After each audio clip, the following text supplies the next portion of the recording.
There was a day when I almost disappeared. Not in a dramatic way, not in a way anyone else would have noticed it, just quietly. The kind of disappearing that happens on the inside, where you start to think, maybe it would be easier if I just stayed quiet.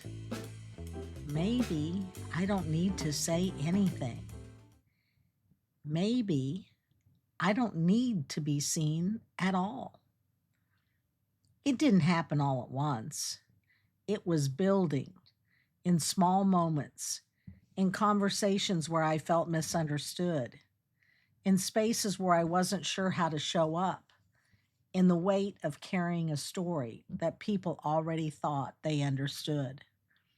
And after a while, it starts to wear on you.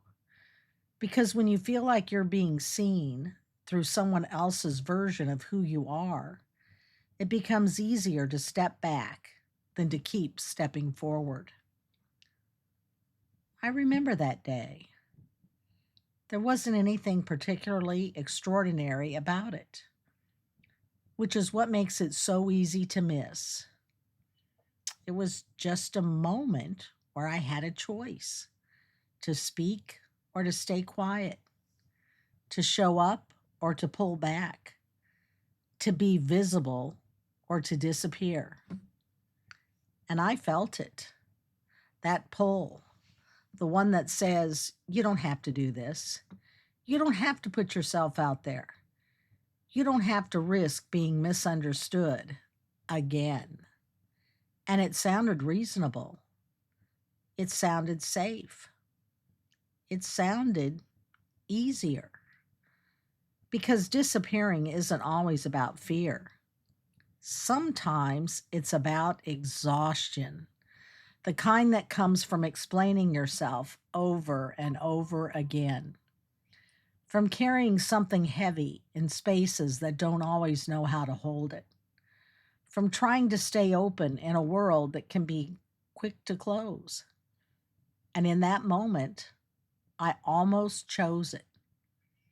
I almost chose to step back, to stay quiet, to make myself smaller. Not because I didn't have anything to say, but because I wasn't sure it was worth saying. And then something shifted. Not loudly, not dramatically, just a quiet realization that disappearing wouldn't actually make anything better. It wouldn't change what people believed. It wouldn't erase what had already been said. It wouldn't protect me in a way I thought it might. It would just silence me. And I had already spent enough time living in spaces where I felt unseen. I didn't want to create another one for myself. So I made a different choice, a small one. I spoke. Not perfectly, not with all the right words, just honestly. And nothing dramatic happened. The world didn't shift. The noise didn't disappear. The misunderstandings didn't suddenly resolve. But something inside me did. I stayed. I didn't disappear. And that mattered more than anything happening around me.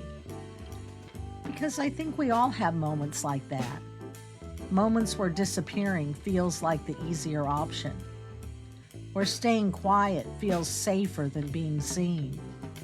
Where pulling back feels like protection. And sometimes it is. But other times, it's just another way of losing ourselves. That day didn't change everything, but it changed something important. It reminded me that my voice isn't dependent on how it's received. It reminded me that showing up doesn't require permission. And it reminded me that disappearing is a choice, just like staying is. And that day, I chose to stay. And maybe this is where silence breaks.